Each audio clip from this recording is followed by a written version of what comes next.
Donc, ma première expérience, c'était pas YouTube en fait. C'était il y a un peu plus d'un an.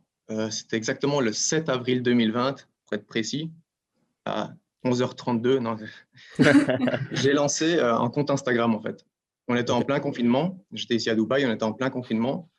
Et je consommais pas mal de contenu sur Instagram notamment. Je suivais des comptes de motivation, je suivais des comptes d'investissement, des comptes qui parlaient de bourse. Et je me suis dit, si je regroupais tout ça sur un seul compte et le faire en français, parce que je suivais surtout des comptes anglais. Donc, c'est début avril que j'ai décidé de lancer mon premier compte, vraiment en publiant voilà, un peu de tout, de la motivation, des stories sur l'investissement, des petits conseils pour investir, etc. Vraiment juste comme ça, sans arrière-pensée. Et après, je me suis rendu compte qu'en fait, ça plaisait énormément et que le nombre d'abonnés a vite grimpé. Et là, en un an, je suis à près de 60 000 abonnés. Donc, j'étais vraiment surpris par l'engouement que ça a pris. Je crois que les gens ont vraiment apprécié le compte. Donc, c'est comme ça que j'ai commencé en fait vraiment le business sur Internet. C'était avec le compte Instagram. Ok, donc tu as créé un compte Instagram qui met des sortes de codes de motivation, de finances, etc. Qui a plusieurs dizaines de milliers d'abonnés aujourd'hui. Alors là, j'ai plusieurs questions. Dis-moi. Peut-être pour les gens qui ont du Instagram. Donc déjà, premièrement, comment on arrive à 60 000 abonnés? Est-ce que c'est organique? Est-ce que tu as fait de la pub? Est-ce que tu as peut-être acheté des faux abonnés? Ça peut exister. Et quel est le business qu'il y a derrière, dans le sens où est-ce que tu rentabilises ça, ou c'est juste pour l'instant publication de posts quoi, sur Instagram? Alors, la première question, je n'ai fait aucune publicité payante. Ok, Le seul truc que j'ai vraiment dépensé de l'argent, c'était pour le logo en fait. Pour le logo, j'ai ok, dépensé 5 euros sur Fiverr. ok. Et c'est le seul argent que j'ai dépensé en fait pour ce compte Instagram, Donc c'est de la croissance purement organique? purement organique. J'ai jamais acheté Ok. de followers, j'ai jamais. Et Si, je pense que ce qui joue principalement, c'est juste la valeur que tu transmets dans le contenu que tu crées. C'est juste ça qui joue. Si tu arrives à proposer de la valeur, du contenu de qualité en permanence tous les jours, les gens viennent tout seuls c'est un peu comme un aimant, tu n'as pas besoin de payer pour de la publicité. d'accord. Mais en termes de, si on peut dire, hack Instagram, est-ce qu'il y a deux, trois types que tu as pour qu'une publication ou un compte en général marche bien? Ça peut, je sais pas, moi, sur les hashtags, est-ce que tu as deux, trois hacks que tu pourrais partager sur ça, ou c'est vraiment juste si l'image est bien, elle va marcher? Il y a plusieurs stratégies que tu peux mettre en place Ouais, pour avoir plus de likes et pour que ça attire plus de gens. La première, comme tu l'as dit, c'est les hashtags. ok. Sur Instagram, on peut mettre jusqu'à 30 hashtags, donc en mettant des hashtags ciblés, donc en fonction du thème de la publication, et Hmm. surtout dans la langue euh, de ton compte, parce que je vois beaucoup de comptes francophones mettre des hashtags en anglais. Le problème, c'est Ouais. que si des anglophones cliquent sur ce genre de hashtag et qu'ils voient une publication en français et qu'ils ne comprennent rien, ça ne va pas attirer, ils vont zapper. Donc, stratégie de hashtag, c'est important.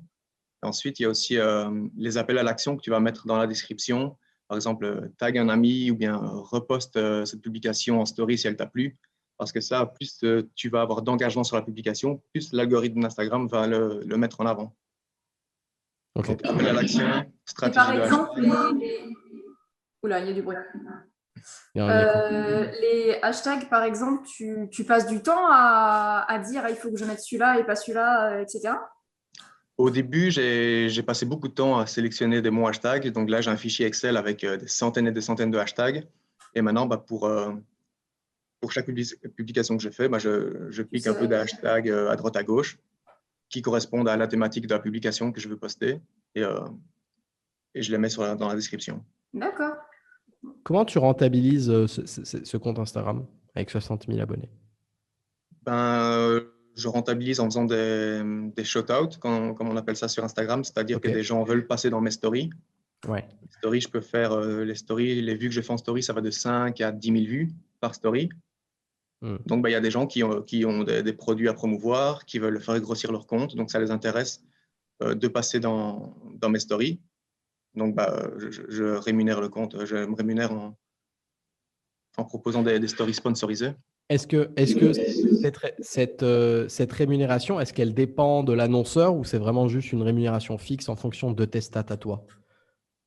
Alors, d'abord, généralement, les annonceurs, ils te demandent de montrer tes statistiques. Ouais, Parce que si tu montres tes statistiques et que tu fais en fait que 1000 vues, bah, ils ne vont pas payer la même chose que si maintenant tu arrives à faire 10 000 vues par story.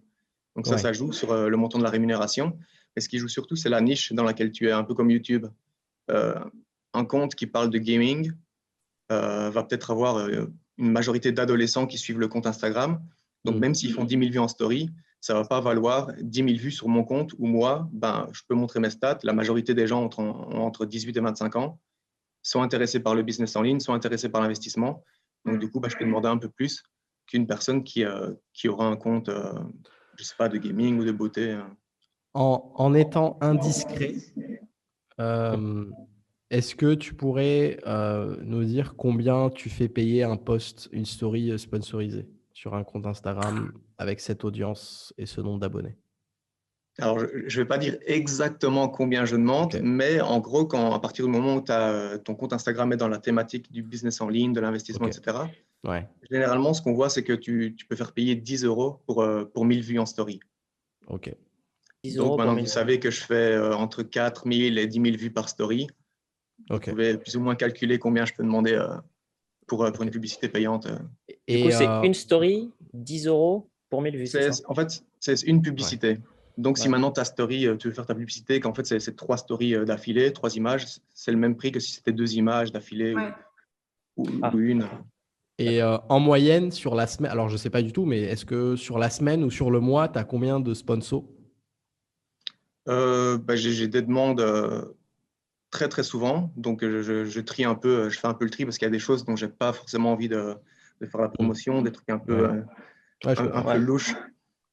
Donc, en général, je fais environ en Le, moyenne deux. le problème, c'est que c'est les trucs louches qui payent le plus. Ah, ça, c'est ça. J'ai déjà Ouais, reçu des demandes. Ah, est-ce que pour 200 euros, tu peux faire la pub de mon ouais, nouveau site de crypto? C'est une nouvelle crypto que exact, personne ne exact. connaît encore. Bah là, non.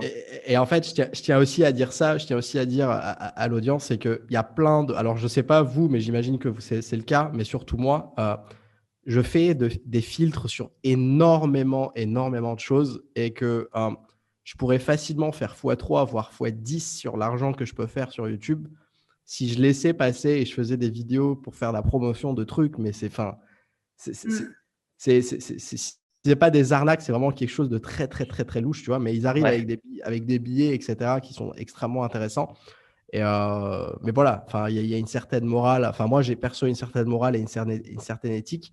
Mais il y a plein de choses qui peuvent passer, mais qu'on fait pas passer parce que c'est pas très propre, quoi. C'est pour ça que je lui Ouais. disais que en général, c'est les trucs les plus louches qui payent le plus parce que voilà, ils ont un système derrière où ils font énormément d'argent, donc ils sont prêts à dépenser justement de l'argent. Ok, mais du C'est coup, ça. Ouais. toi, t'en laisses passer combien, Juan? Genre par mois, par exemple, t'as combien de stories à peu près?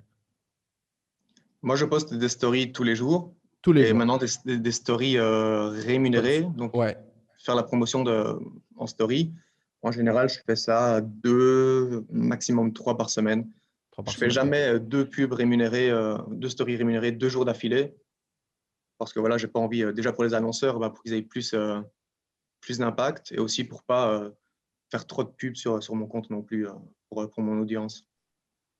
Ouais. Tu pourrais sentir un désengagement de ton audience s'il y avait trop de pubs, quoi. C'est ça, si maintenant mon compte, ça devient juste un panneau publicitaire où je fais des pubs tous les jours pour 10 produits, je pense que les gens vont perdre un peu d'intérêt. Donc, j'ai pas envie Ouais, de perdre mon audience parce que mon audience, elle me suit, elle aime ce que je fais. Si effectivement. je commence à faire trop de pubs, ben, voilà, j'ai pas envie de perdre en Ouais. crédibilité. Ouais, c'est pas faux ça. Moi, je sais que je suis pas mal de comptes Instagram de filles de mon âge, enfin, qui font pas mal de trucs maison, déco et tout. Et des fois, il y en a où vraiment tous les jours, tout d'un coup, il y a une story sur une marque et tout. Et au bout d'un Mm. moment, tu as envie de dire, franchement, c'est saoulant. quand, Ouais. quand tu suis quelqu'un et qu'en fait, la moitié des stories, c'est du contenu sponsor, tu es là, ouais, bon, ça manque un peu de naturel, quoi. Ouais, en fait, Ouais, Juan, c'est sûr. enfin, alors, de très très rapidement en tête, tu n'en vis pas, mais c'est un petit complément de revenu super sympa. Si tu arrives à faire 2-3 stories par semaine, allez, chacune, c'est à 50 balles par exemple, ça te fait 100-150 par semaine. Ouais, enfin, ça te fait 500, 600 ou 700 par mois. Donc, c'est un bon Ap- complément de revenus. Après, Est-ce que... c'est peut-être Ouais. pas la seule source de revenus sur Instagram que tu as. Exactement, Mathieu a bien pointé Ouais. du doigt. Je sais pas, ouais, j'étais focusé sur les stories. Mm. Ouais, ben, en gros, c'est ça, c'est dans ces eaux-là, ce que me rapportent les publicités rémunérées. Ouais. Après, ben, quand tu as une audience, ben, je fais aussi la promotion de produits. Donc, c'est-à-dire que je mets en avant des produits, Ok. alors des produits que je trie également, qui me plaisent et que je trouve qui pourraient correspondre à mon audience, qui pourraient intéresser mon audience. Mm. Et sur ça, je pars sur de l'affiliation. Donc, j'en fais la promotion dans mes stories, sur mon compte. Ce ne sont pas des publicités rémunérées, mais si la personne achète le produit en passant par mon lien d'affiliation, ben là, je vais toucher une commission. Une commission. Ok. C'est ça. Et en général, tu fais de l'affiliation pour quoi? Sur Instagram, j'ai essayé avec plusieurs produits. Ce qui marche le mieux, c'est des formations sur comment développer un compte Instagram, comment monétiser un compte Instagram, Ok. ce genre de… Mm. Mais c'est pas tes formations à toi, c'est-à-dire que tu trouves un vendeur de formation et qui a un programme d'affiliation. C'est Et ça. ouais, ok.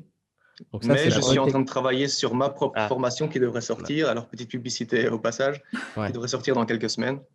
Mais pour le moment, c'est juste de l'affiliation. Donc, je fais la promotion de produits d'autres personnes en échange d'une commission.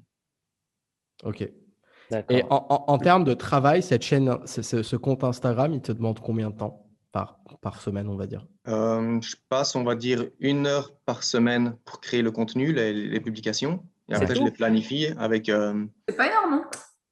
non, je les planifie avec Facebook Studio Creator. Ok. Et après, ben, tous les jours, le matin quand je me lève, je mets une petite story. Donc, je dirais, je dois passer vraiment, maximum 2-3 heures par semaine, si on compte le temps où je réponds aux gens, etc. Parce que je réponds à tous les messages que je reçois sur Instagram. Ah Ouais. ouais. Alors, je veux dire 2-3 heures par semaine, juste pour la création de contenu, publier et répondre aux commentaires et aux messages privés.